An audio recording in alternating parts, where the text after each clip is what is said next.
乐小物的薇薇老师。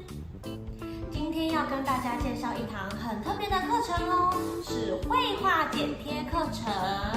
那我们这次的主题是缤纷的大嘴鸟，哇，有没有很漂亮很漂亮呢？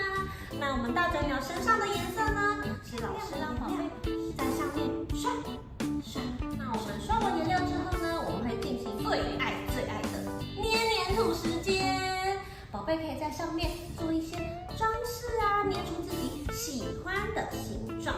那我们这个课程呢，可以促进宝贝的大肌肉发展跟手眼协调能力哦。课程是不是很丰富啊？